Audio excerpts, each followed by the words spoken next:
मेरा नाम राजेश है। मैं बिहार का रहने वाला हूँ। बीए करने के बाद मुझे दिल्ली में नौकरी मिल गई। कुछ दिनों की कोशिश के बाद मुझे किराए पर मकान भी मिल गया। मकान मालिक का नाम जानकी प्रसाद था। उनकी उम्र 42 साल के आसपास थी। उनकी पत्नी का नाम सुमन था, जिसकी उम्र 23 साल के आसपास थी। वे बेहद खूबसूरत थीं। सुमन जानकी प्रसाद की दूसरी पत्नी थीं। उनकी पहली पत्नी की 5 साल पहले मौत हो गई थी। बच्चे की लालसा में जानकी प्रसाद ने 3 साल पहले सुमन से शादी की थी, मगर सुमन ने भी उन्हें अब तक कोई बच्चा नहीं दिया था। मकान 2 मंजिल का था। मकान मालिक ऊपर मंजिल पर रहते थे और मैं नीचे रहता था। मैं जानकी प्रसाद को भैया कहता था और सुमन को भाभी। मैं उनके घर के छोटे मोटे काम भी कर देता था। एक दिन जानकी प्रसाद ने मुझसे कहा, अब तुम्हें खाना बनाने की ज़रूरत नहीं। कल से तुम हमारे साथ ही खाना खाओगे। पहले मैं इसके लिए तैयार नहीं हुआ, मगर जब सुमन ने भी जोर दिया तो मैं उन लोगों के साथ खाना खाने के लिए राज़ी हो गया, मगर शर्त ये रखी कि भोजन के बदले उन्हें रुपये लेने होंगे। आखिरकार जानकी प्रसाद ने मेरी शर्त मान ली। धीरे धीरे मुझको लगने लगा कि मैं सुमन को चाहने लगा हूँ। अगर सुमन मुझे नहीं मिलेगी तो मेरी ज़िंदगी बेकार हो जाएगी। इसी तरह 6 महीने बीत गए।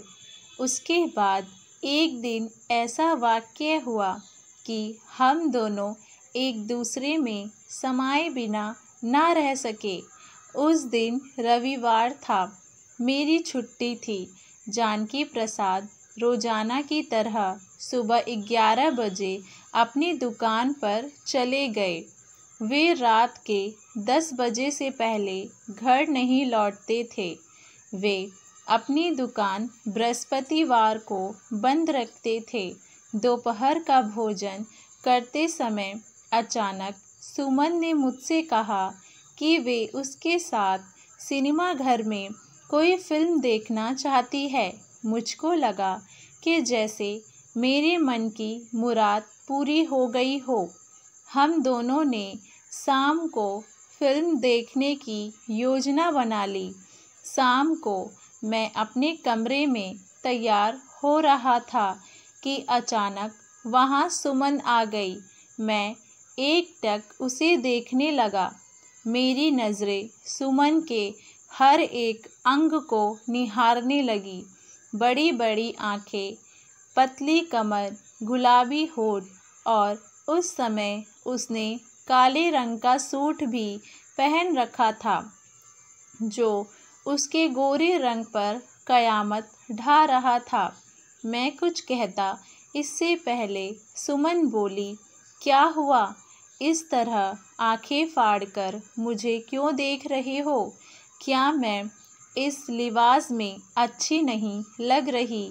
मैंने कहा, अच्छी तो आप हर लिबास में लगती हैं, मगर इस लिबास में तो कुछ और ही बात है। भाभी, सुमन मुस्कुराते हुए बोली, क्या तुम्हारा दिल घायल हो गया है? मैं खुद पर काबू ना पा सका और दिल की बात जुबान पर झट से ला दी। अगर मैं कहूँ कि मेरे दिल में आपको पाने के लिए छटपटाहट उठा है तो ऐसी बात है। तो तुम ही बताओ कि तुम्हारे दिल की छटपटाहट दूर करने के लिए मुझे क्या करना होगा। मुझको लगा कि अगर मैंने ये मौका गवा दिया तो सुमन को कभी भी पा नहीं सकूँगा। मैंने बगैर देर किए झट से सुमन को अपनी बाहों में भर लिया और कहा, आपको कुछ करना नहीं है, जो कुछ करना है मुझे करना है, आपको सिर्फ मेरा साथ देना है। इतना कहने के बाद मैंने सुमन के गालों को चूम लिया। थोड़ी देर बाद सुमन बोली, अब छोड़ो, नहीं तो फिल्म जाने में देर हो जाएगी। मैंने सुमन को अपनी बाहों से जुदा नहीं किया। मैंने सुमन के गालों पर एक ज़ोरदार चुम्बन जड़कर कहा, मैं कुछ और ही सोच रहा हूँ। वे क्या, आज जब हम दोनों ने एक दूसरे पर अपने प्यार का इजहार कर ही दिया है, तो क्यों ना जिंदगी का असली मज़ा बिस्तर पर लिया जाए। फिल्म फिर कभी देख लेंगे। सुमन मुस्कुराकर बोली, ख्याल बुरा नहीं है, दरवाज़ा बंद कर लो, मैं बिस्तर पर चलती हूँ। सुमन को अपनी बाहों से अलग करके मैं कमरे का दरवाज़ा बंद करने चला गया।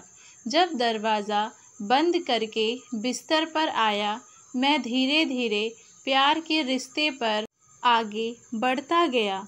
फिर प्यार की मंजिल पर पहुंचकर जब हम दोनों शांत हो गए, तो सुमन ने कहा, आज तुमसे जो सुख मुझे मिला है, वैसा सुख मुझे मेरे पति से कभी नहीं मिला। मैंने उससे पूछ लिया, ऐसा क्यों? शायद इसीलिए कि वे उम्र में मुझसे काफ़ी बड़े हैं। तो मैंने पूछा, फिर आपने जानकी भैया से शादी क्यों की? ये मेरी मजबूरी थी। मेरे पिता बहुत गरीब थे। मेरे अलावा उनकी 4 बेटियां और थीं। मैं सबसे बड़ी थी। कोई भी बिना दहेज के मुझसे शादी करने के लिए तैयार नहीं था। मेरे पिता की दहेज देने की हैसियत नहीं थी। इसीलिए जब जानकी प्रसाद ने मुझसे शादी करने के लिए पिता को प्रस्ताव दिया, तो वे मान गए। मैं पिता की मजबूरी समझती थी, इसीलिए इस बेमन शादी का विरोध नहीं कर पाई।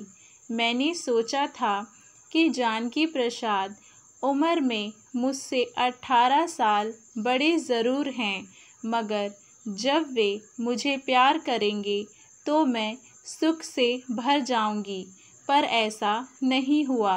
3 साल तक मैंने अपनी कामनाओं को दबाकर रखा, मगर जब तुम्हें देखा तो अपने आप पर काबू ना रख सकी और सोचा कि अब मुझे अपना प्यार मिल गया है।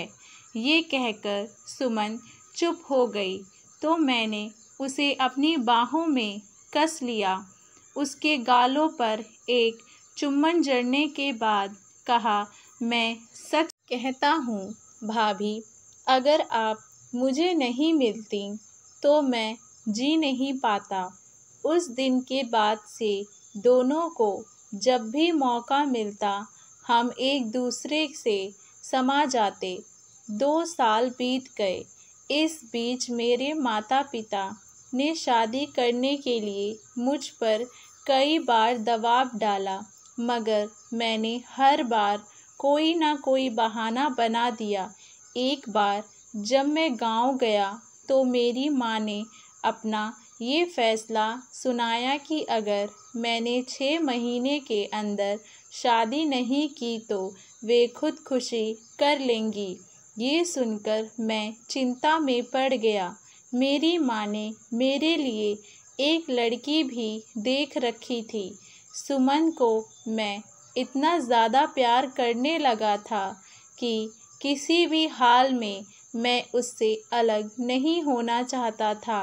काफ़ी सोचने के बाद मैंने फैसला किया कि मैं समाज की परवाह किए बिना सुमन से शादी कर लेगा। गांव से लौटकर मैं दिल्ली आया। मौका देखकर एक दिन मैंने सुमन को अपनी बाहों में भर लिया और कहा, मुझे तुमसे कुछ कहना है। मैं भी तुम्हें एक बात बताने के पिछले 1 हफ्ते से बेचैन हूँ। कहो तो बता दूँ। मैंने कहा, पहले तुम अपनी बात कहो, फिर मैं कहूँगा। मैं तुम्हारे बच्चे की माँ बनने वाली हूँ। कहते कहते सुमन शर्मा गई। मैं जानती हूँ कि तुम मुझे बहुत प्यार करते हो, इसीलिए मैंने ये फैसला किया है कि अब मैं जानकी प्रसाद के साथ नहीं रहूँगी।